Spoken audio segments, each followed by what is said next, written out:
Subscribe now and press the bell icon. Never miss an update.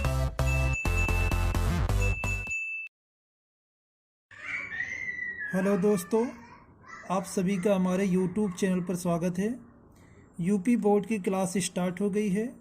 ये class NCERT के syllabus पर आधारित है। आज की क्लास में मैथ की क्लास को स्टार्ट करेंगे। ये मैथ की क्लास 10th क्लास के स्टूडेंट के लिए है और इस क्लास में आज प्रश्नावली 3.5 को स्टार्ट करेंगे। पिछली क्लास में प्रश्नावली 3.4 को कंप्लीट कर दिया था, तो आज की क्लास में प्रश्नावली 3.5 को स्टार्ट करेंगे और प्रश्नावली 3.5 का पहला क्वेश्चन आप सभी के सामने बुक में दिया गया है। 3.5 पहला क्वेश्चन है, निम्न रैखिक समीकरणों के युग्म में से किसका एक अद्वितीय हल है, किसका कोई हल नहीं है या किसके अपरिमित रूप से अनेक हल हैं। अद्वितीय हल की स्थिति में उसे ब्रज गुणन विधि से ज्ञात कीजिए। तो आज की प्रश्नावली में हमको इन समीकरणों में x और y के मान निकालना है और ब्रज गुणन विधि से ज्ञात करना है। तो इसका फर्स्ट पार्ट को सोल्व। फर्स्ट क्वेश्चन है, दिया गया है x minus 3y minus 3 equal to 0 के, और दूसरा समीकरण है 3x minus 9y minus 2 equal to 0 के। इसका सलूशन क्या होगा देख लेते हैं। सबसे पहले व्यापक रूप, इसका व्यापक रूप होता है a1x plus b1y plus c1 equal to 0, a2x plus b2y plus c2 equal to 0 से तुलना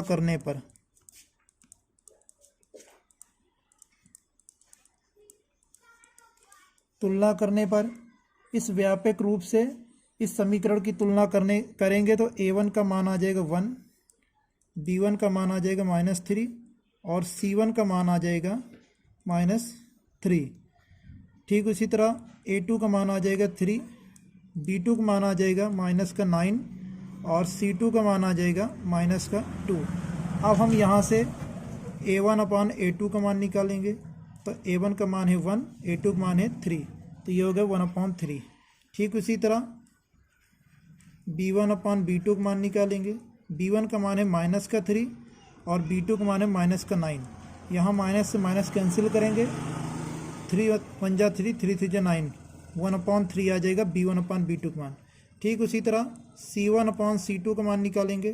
तो यहाँ पर हो जाएगा c1 का मान है -3, c2 का मान है -2, माइनस से माइनस कैंसिल हो जाएगा और आ जाएगा 3/2। तो हम लिख सकते हैं यहाँ से, अतः a1 upon a2 equal to b1 upon b2। a1 a2 का मान 1/3 आया है। ठीक उसी तरह b1 b2 का मान 1/3 आया, इसलिए मैंने इसको इक्वल लिखा। पर c1 upon c2 does not equal to, क्योंकि c1 अपान c2 का मान 2/3 आया है।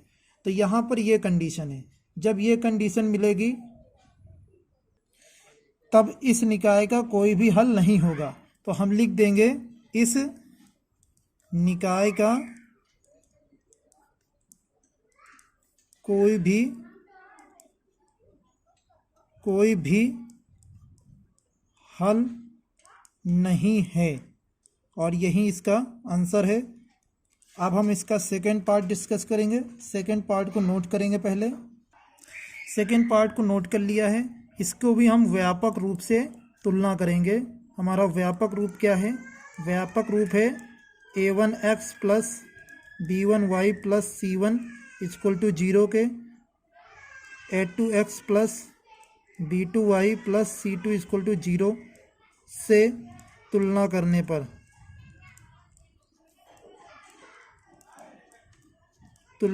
पर क्या मिलता है? a1 का मान हो जाएगा, a1 का मान यहाँ पर हो जाएगा 2, b2 का मान हो जाएगा 1 और ठीक उसी तरह c1 का मान हो जाएगा। अच्छा एक सेकेंड, हम पहले इसको अरेंज करेंगे। इसको क्या लिख सकते हैं? 2x plus y minus 5 equal to 0। ठीक उसी तरह इस समीकरण को लिखेंगे 3x प्लस 2y माइनस का 8 इक्वल टू 0। अब इससे इस व्यापक को तुलना करेंगे तो C1 का मान आ जाएगा -5। ठीक उसी तरह A2 का मान आ जाएगा 3, B2 का मान आ जाएगा 2 और C2 का मान आ जाएगा -8। ये सभी मान मिल गए हैं। अब हम A1/A2, B1/B2, C1/C2 का मान निकालेंगे। A1/A2, यहाँ पर A1 का मान 2 और A2 का मान 3, तो 2/3 हो जाएगा। ठीक उसी तरह B1/B2 1 और 2, B1 का मान 1 निकला था और B2 का मान 2 है तो 1/2 हो गया। ठीक उसी तरह C1/C2 -5 -8, माइनस से माइनस कैंसिल हो जाएगा, 5/8 हो जाएगा। तो यहाँ पर हम क्या लिख सकते हैं, यहाँ से A1/A2 does not equal to B1/B2। आप यहाँ पर देखिए A1/A2 का मान और B1/B2 ये इक्वल नहीं है, तो इसलिए मैंने लिखा डज नॉट इक्वल टू। और जब ऐसी कंडीशन मिल जाएगी तो यहाँ पर हम लिखेंगे इस निकाय का एक अद्वितीय हल संभव है। जब ऐसी कंडीशन मिलेगी तो इस निकाय का एक अद्वितीय हल संभव है। अब जो संभव है उसको हम ब्रज गुणनखंड विधि से मान निकालेंगे। तो संभव मान के लिए क्या लिखेंगे हम, संभव मान के लिए, संभव मान के लिए क्या करेंगे देख लेते हैं।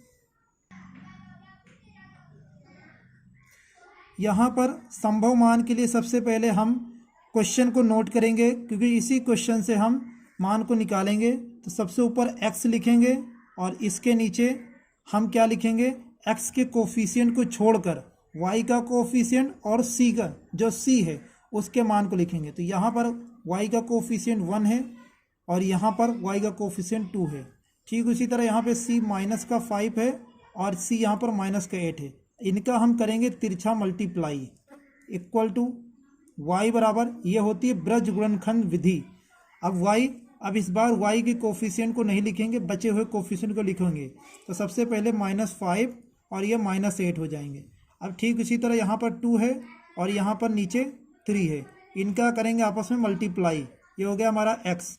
और जो लास्ट में हमारा कोफिशिएंट है उसको हम 1 के इक्वल लेके चलेंगे और अब इसको छोड़ेंगे, इन सभी को लिखेंगे। तो यहाँ पर 2 है, यहाँ पर 3 है, यहाँ पर 1 है, यहाँ पर 2 है और इनका हम करेंगे आपस में तिरछा मल्टीप्लाई। तो सॉल्व करेंगे, देख लीजिए यहाँ पर हो गया x/5, यहाँ पे करेंगे हो जाएगा -8, माइनस पहले से होता है और 2 पंछे 10, -10 ब्रैकेट में इक्वल टू। ठीक उसी तरह y यहाँ पर मल्टीप्लाई करेंगे, 5 3 पछे 15 माइनस का और यहाँ पे -8 दूनी 16, -16 इक्वल टू यहाँ पर हो जाए 1 2 दूना 4 3 एकन्नम 3। इसको सॉल्व करेंगे तो यहाँ पर हो जाएगा x -8, यहाँ माइनस माइनस प्लस हो जाएगा 10 के इक्वल। ठीक इसी तरह y upon -15 minus minus plus हो जाएगा 16, यहाँ पर हो जाएगा 1/4 में से 3 जाएगा 1, तो यहाँ पर बचेगा x/10 में से 8 जाएगा 2 बचा, यहाँ y 16 में से 15 गया 1 बचा, यहाँ 1। एक बार हम इसको x के इक्वल करेंगे और दूसरी बार y के इक्वल करेंगे, तो यहाँ से हो जाएगा x/2 = 1, तो इम्प्लाइज डेट x बराबर 2 आ जाएगा। और जब हम दोबारा कंपेयर करेंगे y/1 = 1, तो y इम्प्लाइज डेट y बराबर आ जाएगा 1, तो x बराबर 2 निकल के आ रहा है, y बराबर 1। यही हमारा आंसर है। ब्रज गुणनखंड विधि से x और y का मान निकाल दिया है। अब हम इसका अगला क्वेश्चन सोल्व करेंगे। दूसरा पार्ट दिया गया है, सबसे पहले इसको अरेंज करेंगे। 3x - 5y - 20 हो जाएगा = 0 के।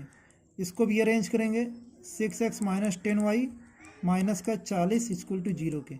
अब हमारा ये स्टैंडर्ड फॉर्म में आ गया है। अब इसको हम व्यापक रूप से तुलना करेंगे और व्यापक रूप होता क्या है, a1x b1y + c1 = 0।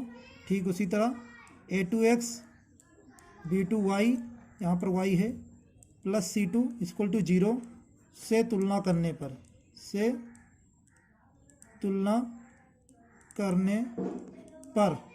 तो यहाँ पर निकल कर आ जाएगा a1 का मान 3, B1 का मान -5, C1 का मान -20, A2 का मान 6, B2 का मान -10, C2 का मान -40। अब हम यहाँ से A1/A2, B1/B2, C1/C2 का मान निकालेंगे। A1/A2 को निकालेंगे तो A1 का मान 3 है, A2 का मान 6 है। यहाँ पर मान पुट करेंगे, कैंसिल करेंगे, 3 1 जा 3, 3 2 जा 6, तो 1/2 आ जाएगा। ठीक इसी तरह B1/B2 का मान निकालेंगे तो यहाँ पर हो जाएगा -5 अपॉन -10। माइनस से माइनस कैंसिल करेंगे, 5 1 जा 5, 5 2 जा 10, यहाँ भी 1/2 आ जाएगा। ठीक इसी तरह C1/C2 का मान निकालेंगे तो -20 अपॉन -40, माइनस से माइनस कैंसिल करेंगे, 20 से 40 को कैंसिल करेंगे तो 1/2 आ जाएगा। तो यहाँ पर आप लोगों को यही दिखाई देगा कि सबका मान 1/2 आ रहा है। तो लिख सकते हैं अतः A1/A2 equal to B1/B2 equal to C1/C2। जब ये कंडीशन मिलती है तो लिखा जाता है कि इसके असीमित मान होंगे, क्योंकि इसमें ये कंडीशन मिल गई है तो यहाँ पर हम लिखेंगे इसके असीमित मान हो सकते हैं। अतः इस निकाय के असीमित हल हो सकते हैं। अगला पार्ट दिया गया है 4th नंबर, और 4th नंबर को मैंने नोट कर दिया है। और जब इसको हम व्यापक रूप से कंपेयर करेंगे तो डायरेक्टली क्या आएगा उसको हम नोट करेंगे। A1 का मान आएगा 1, B1 का मान आएगा -3 और C1 का मान आएगा -7। अब आप लोग डायरेक्टली कंपेयर समझ सकते हैं। ठीक उसी तरह A2 का मान आएगा 3, B2 का मान आएगा -3 और C2 का मान आ जाएगा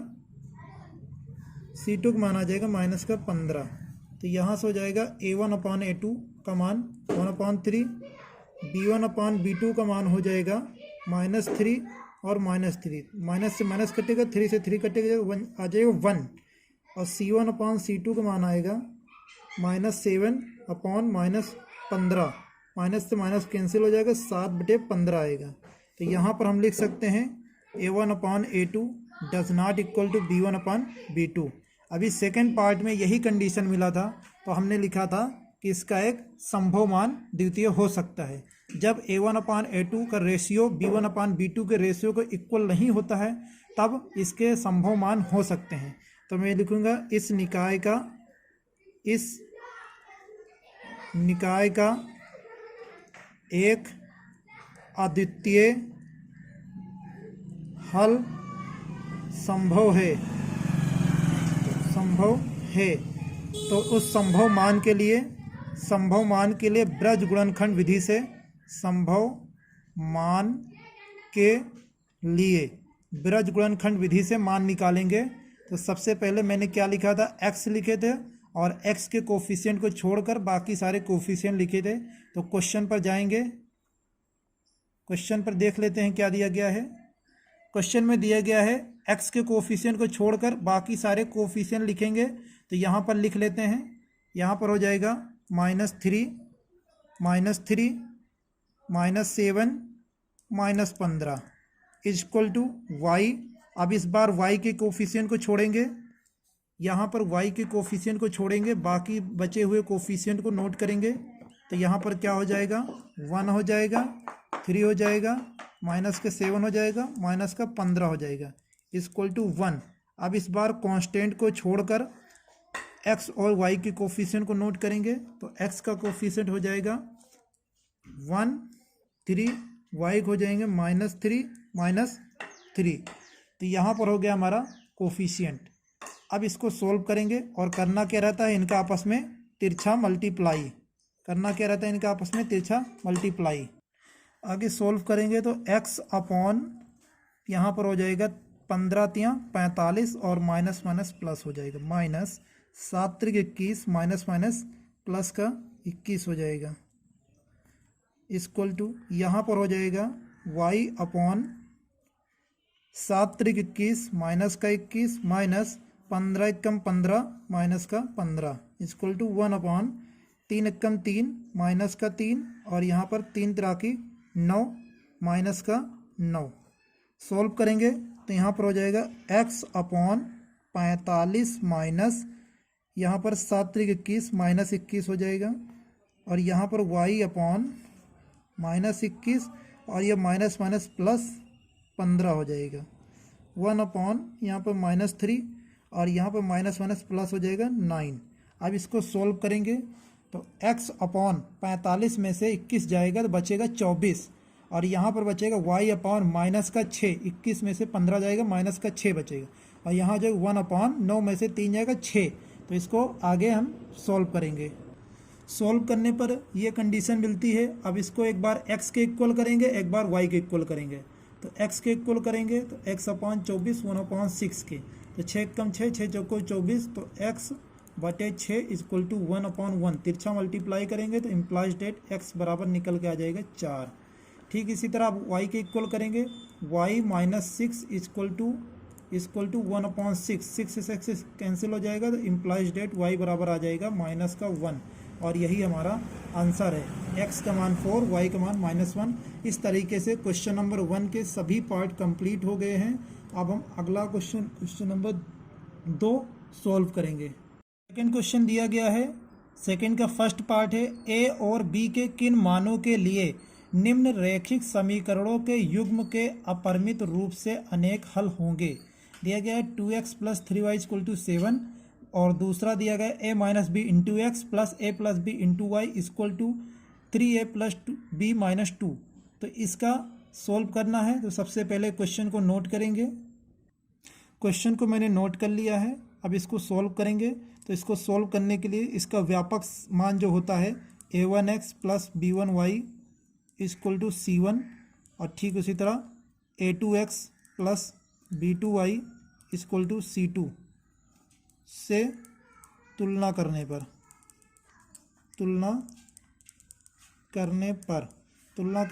a1 का मान आ जाएगा 2, b1 का मान 3, c1 का मान 7। ठीक उसी तरह a2 का मान आ जाएगा a माइनस बी, b2 का मान आ जाएगा a प्लस बी, और c2 का मान आ जाएगा 3a प्लस बी माइनस 2। अब हम यहाँ से a1 upon a2 equal to लिखेंगे, और b1 upon b2 equal to लिखेंगे, और c1 upon c2 equal to लिखे दें। तो a1 अपॉन a2 हो जाएगा 2 बटे a माइनस बी, और b1 अपॉन b2 3 बटे a प्लस बी, और c1 अपॉन c2 7 बटे 3a प्लस b माइनस 2। जब ये कंडीशन मिलेगी तो अब हम आगे सोल्व करेंगे कि पहले 2 पदों को लेंगे फिर अंतिम 2 पदों को लेंगे। तो पहले 2 समीकरण लिखेंगे। पहले 2 समीकरणों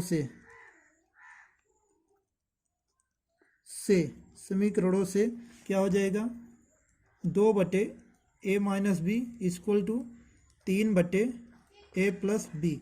यहाँ से एक समीकरण बनाएंगे तिरछा मल्टीप्लाई करके, तो हो जाएगा 2a plus 2b equal to 3a minus 3b। यहाँ पर सोल्व करेंगे तो सोल्व करने पर यहाँ पर देखिए 3a ये था, यहाँ पर हम इसको लाएंगे माइनस का 2a हो जाएगा, और यहाँ पर माइनस 3b पहले से दिया गया था, और इस 2b को लाएंगे तो माइनस का 2b हो जाएगा, और इस तरफ बचेगा इक्वल टू 0 के। सोल्व करेंगे 3a से 2a घट जाएगा, a बचेगा, और ये माइनस माइनस जुड़ जाएगा, माइनस का 5b हो जाएगा इक्वल टू 0। ये हमारा हो गया समीकरण नंबर 1। अब हम इस निकाय के अंतिम 2 पदों से या अंतिम 2 समीकरणों से एक नया और समीकरण बनाएंगे। अंतिम 2 समीकरण से ये पद मिल रहे हैं, इनको तिरछा मल्टीप्लाई करेंगे।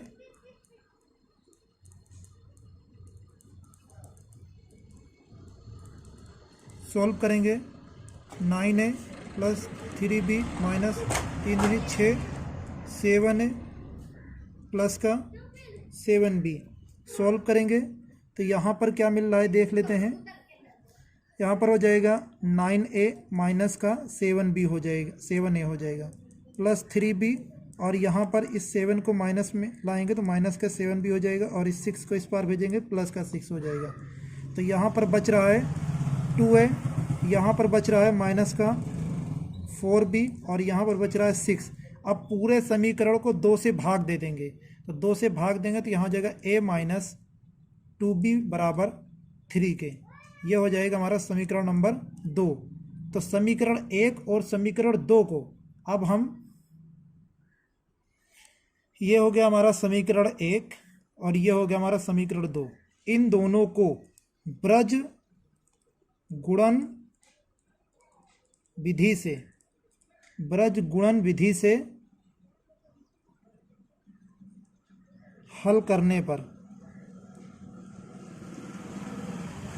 तो यहाँ पर सबसे पहले a1 का मान आ जाएगा, इसका कोफिशिएंट, a2 का मान आ जाएगा, इसका कोफिशिएंट, b1 का मान आ जाएगा -5, b2 का मान आ जाएगा -2, c1 का मान आ जाएगा 0 क्योंकि यहाँ पर कुछ नहीं दिया गया, 0 दिए गए हैं, c2 का मान आ जाएगा 3।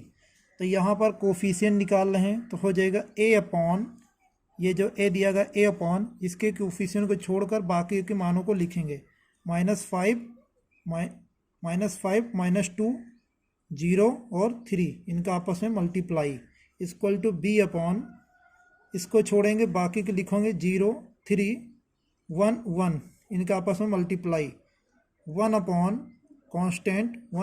कांस्टेंट को छोड़कर बाकी सभी के कोफिशिएंट लिखेंगे 1 1 -5 -2, यहाँ भी तिरछा मल्टीप्लाई। अब सोल्व करेंगे तो यहाँ पर हो जाएगा a अपॉन 3 पछे 15 माइनस का 15 -2 से 0 में करेंगे 0 हो जाएगा, b अपॉन, यहाँ पर मल्टीप्लाई करें 0 -3 कम 3, यहाँ पर 1 अपॉन 2 1 2 माइनस का 2 -5 1 5 माइनस का 5। सॉल्व करेंगे तो यहाँ पर हो जाएगा a अपॉन, यहाँ पर माइनस का 15 और यहाँ पर हो जाएगा b अपॉन माइनस का 3 और यहाँ पर हो जाएगा -2 और यहाँ माइनस प्लस का 5। सॉल्व करेंगे तो 1/3 हो जाएगा। अब हम एक बार a के इक्वल करेंगे, एक बार b के इक्वल करेंगे। यहाँ पर तुलना करने पर जो हमारा स्टैंडर्ड समीकरण होता है वहाँ पर इसको इक्वल टू 0 के लेकर करेंगे, तो इस 3 को पहले इस पार लेकर जाएंगे तो माइनस का 3 हो जाएगा और यहाँ पर बचेगा 0। अगर हम इसको लिखना चाहें तो a minus 2b minus 3 equal to 0, यहाँ से तुलना करेंगे तो c2 का मान आएगा -3, तो जहाँ जहाँ मैंने 3 लिखा वहाँ पर माइनस करेंगे तो यहाँ हो जाएगा -3, यहाँ हो जाएगा -3। अब जो मल्टीप्लाई करने पर -3 से -5 में करेंगे तो प्लस का 15 हो जाएगा, प्लस का 15 हो जाएगा। और यहाँ पर जो मैंने किया है -3 से 1 में, तो यहाँ -1 और माइनस से माइनस ब्रैकेट खुलेगा तो प्लस का 3 हो जाएगा। बाकी का सारा सही है। अब हम एक बार इसको इसके इक्वल करेंगे, एक बार इस बार इसके इक्वल करेंगे तो हो जाएगा a अपॉन 15/1/3। तो यहाँ से a का मान आ जाएगा 1/3 गुणे ये 15 गुणे में आ जाएगा 3 के 3 3 बजे 15, यहाँ से a का मान आ जाएगा 5। अब हम एक बार b के इक्वल करेंगे तो b/3 इक्वल टू 1/3, 3 से 3 कट जाएगा तो b बराबर आ जाएगा 1। तो यहाँ से अतः a बराबर 5 और b बराबर 1, ये इसका राइट आंसर है। इस तरीके से क्वेश्चन नंबर 2 का फर्स्ट पार्ट कंप्लीट हो गया है। इसका सेकंड पार्ट भी बिल्कुल ऐसे ही सॉल्व होगा, आप लोग इसको सॉल्व करेंगे और आज की क्लास को इसी क्वेश्चन पे एंड करेंगे। आप लोगों को ये क्लास कैसी लगी हमें कमेंट बॉक्स में बताना, ऑफलाइन कमेंट करके, और इस क्लास को ज़्यादा से ज़्यादा शेयर करना, लाइक करना और अपने हर एक फ्रेंड तक पहुंचाना, ताकि हमारे क्लास से, हमारे चैनल के माध्यम से उनको हेल्प मिल सके और यूपी बोर्ड 2021 के एग्ज़ाम में उनको इससे हेल्प मिल सके। तो आज के लिए इतना ही, अगली क्लास में मिलेंगे और क्वेश्चन नंबर 3 से स्टार्ट करेंगे। थैंक यू, धन्यवाद।